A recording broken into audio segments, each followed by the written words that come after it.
Uh,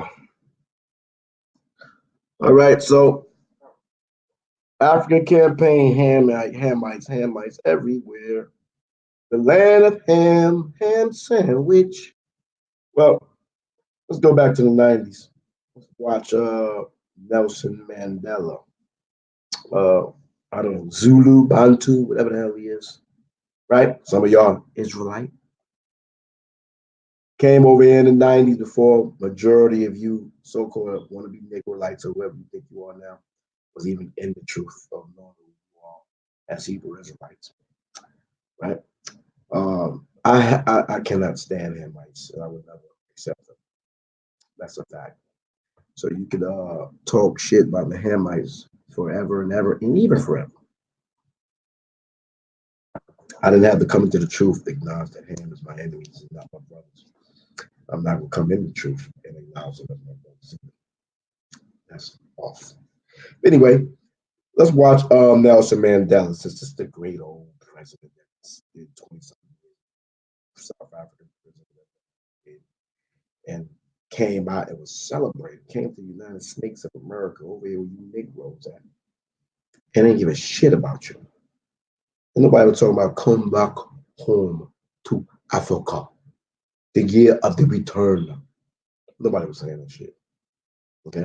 Well, let's watch the video. Let's go to the videotape. Let's go to the videotape. Hamite lovers. Sickening.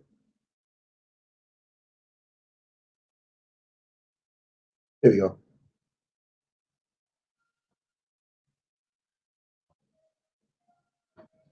1990. I wasn't even in the truth.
Distinguished guests, dear friends, it is a great honor for me to stand before you and bring you warm greetings from the African National Congress From the African National Congress, and the struggling people of South Africa. South Africa. In particular, Oliver Tambo, our president, Let's see if we're gonna shout out you niggas here in America.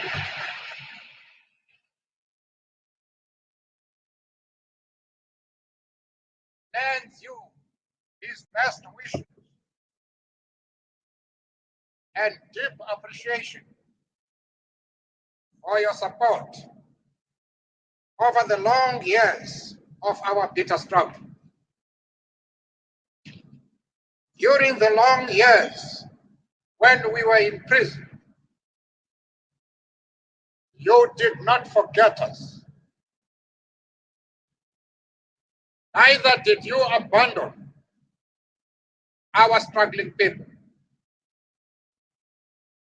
You enlisted the most cherished beliefs of your religious calling.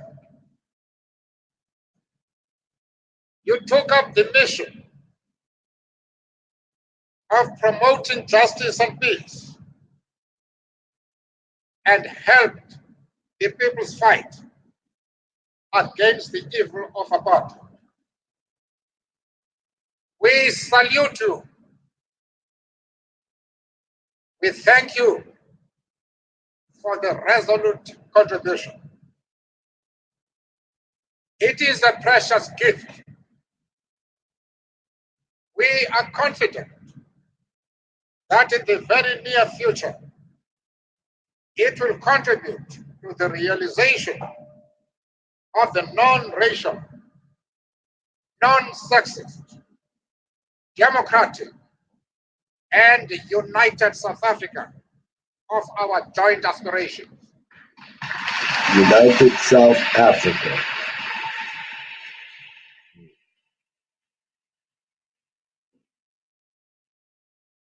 Not what you We niggas. are now closer to this goal than at any time in our history. In the words of the prophet Isaiah, we have risen up as on the wings of eagles. That's not even a scripture. They are misquoting it. We have run and not grown weary.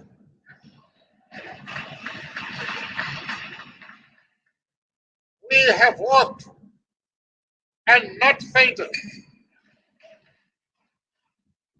And finally, our destination is in sight. Our people have hungered and thirsted for their liberation. Many have died. Many thousand, no exile, been jailed, banned, and restricted. South Africans, unnamed, South Africa. have gone without recognition and are known only to their maker. They have paid the supreme sacrifice. They will be vindicated by the completion of the cause first undertaken by our movement 78 years ago. Throughout the more than 2 years of apartheid and generations of our colonial history, some of our white compatriots have shared in that struggle.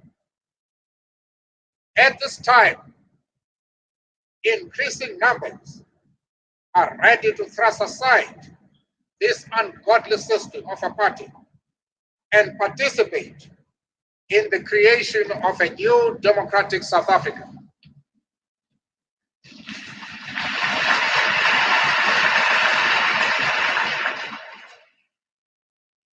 I am mindful that this church has on so many occasions been the venue of anti-apartheid events and hosted many a South African speaker who has brought to this city the cry of our people. Above all, I am grateful for the gracious reception this church has afforded my long-standing friend and comrade in struggle, the President of the African National Congress, Oliver Tambo.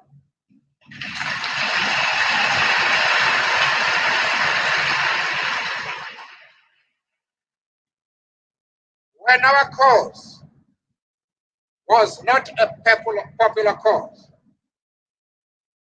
in the corridors of power in Western nations, it was religious communities, college and university campuses, and anti-apartheid organizations in the United States and elsewhere that stood firm on economic sanctions. I am here today to say thank you.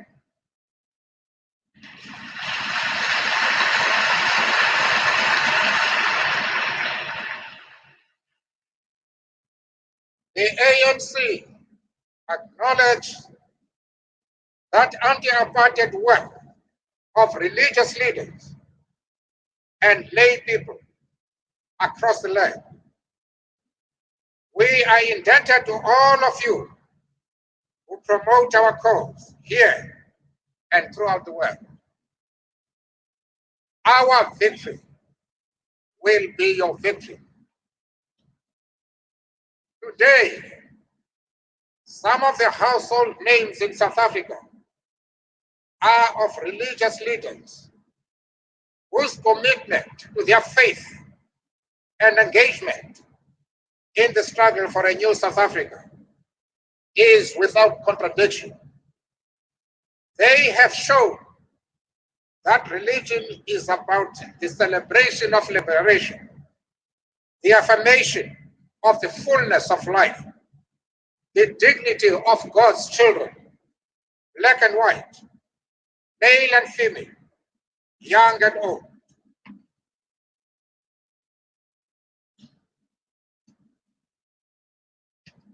We have committed ourselves unequivocally to opposing white racism and black racism.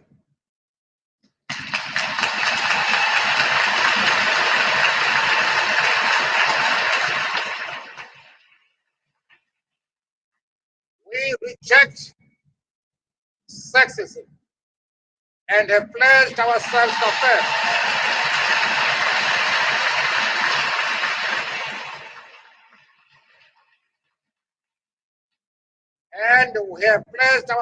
to affirm and promote the equality of women in a new South Africa.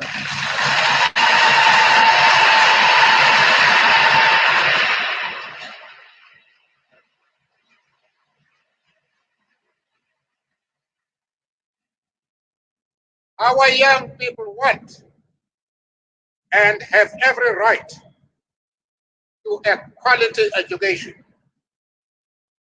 both in apartheid jails and outside. Our agents deserve to have social security, housing and healthcare. In these values, we share common ground.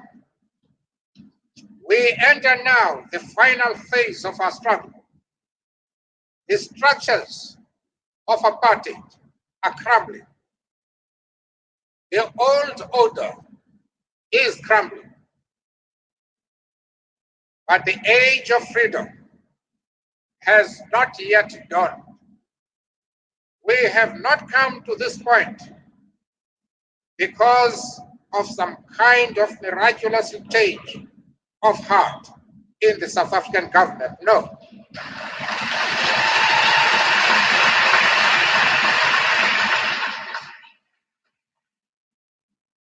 The willingness of Mr. de Klerk and his government to talk, which is what we demanded before we went to jail 27 years ago, has come about because of pressure from the youth, workers, religious, peasant, and professional community, supported by the international community. Our broad-based national movement for liberation has rendered large sections of South Africa virtually ungovernable. They virtually unbanned the ANC before February 2nd, 1990, and organized an effective defiance campaign that challenged apartheid's segregated facilities. Our struggle has been complemented by massive international activity, a central part of which has been economic sanctions. These economic sanctions must be maintained for the simple reason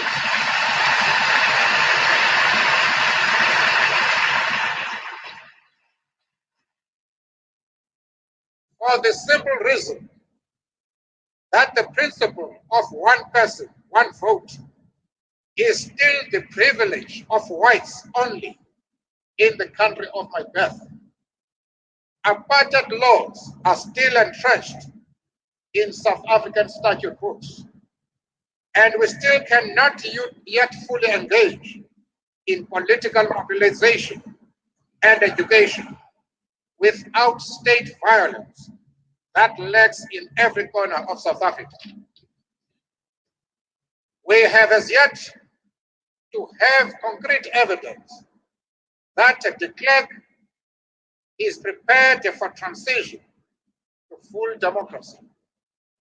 To lift sanctions now, before we have seen profound and irreversible change in apartheid, would be a serious political error.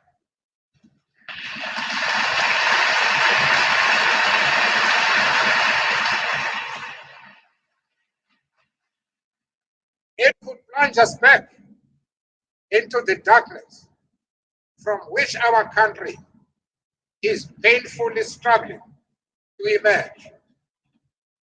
Our vision, to which a significant majority of South Africans subscribe, is that of the Freedom Charter, which declares, quote, South Africa belongs to all who live in it, black and white.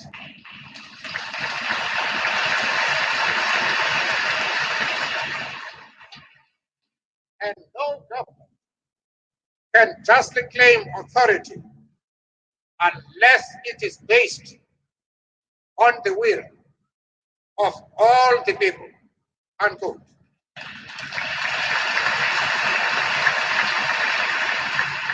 The unspeakable poverty of our people is the result of apartheid legislation, which has systematically and deliberately stripped us of our right to earn a decent living, forcefully deprived us of land, and relegated us to the position of perpetual economic serfs.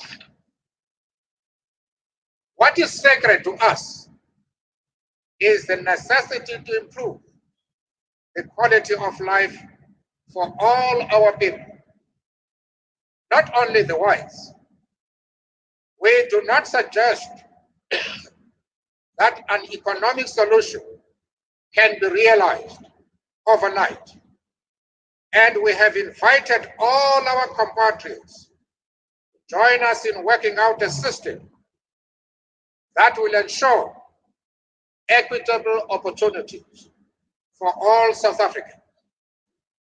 We do not doubt the integrity of de Klerk and his colleagues, but they have not as yet removed the obstacles preventing the process of negotiations from unfolding. Only unremitting struggle inside and outside South Africa can bring about our desired option. We remain committed to a negotiated settlement, but we still do not have a climate conducive to negotiation. South Africans must learn to live together and resolve our differences peacefully. Alternatively, the future is very dark.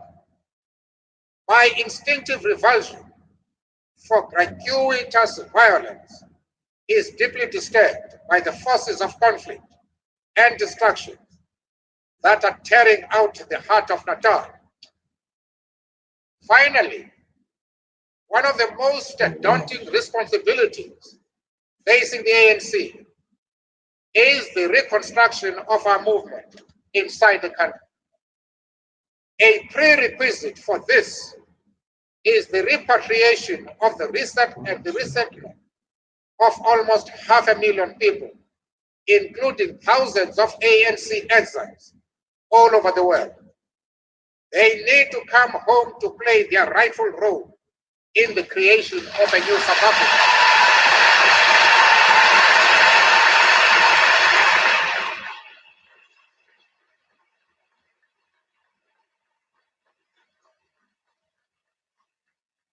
I hope that as ecumenical parties to the religious communities in South Africa, you will be able to assist us. My appeal to all people of goodwill today is to stand firm. Your message to the de Klerk government and to your own legislators, if necessary, must leave no doubt as to what the oppressed in South Africa and freedom-loving people the world over demand. It is democracy. Once more, thank you for your warm welcome. We have been overwhelmed by the touching expressions of love and concern we have received since we arrived in the USA. We accept your kindness because we know that in part it is a shining tribute to the indomitable spirit of our courageous people. Thank you very much. Thank you.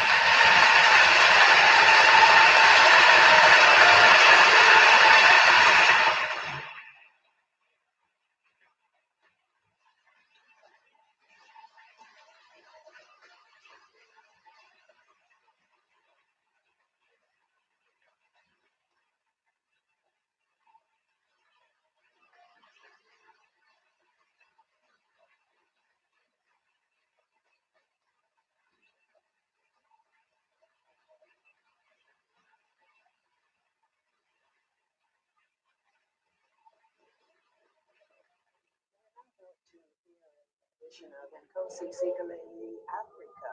It means God bless South Africa, and it's the national anthem.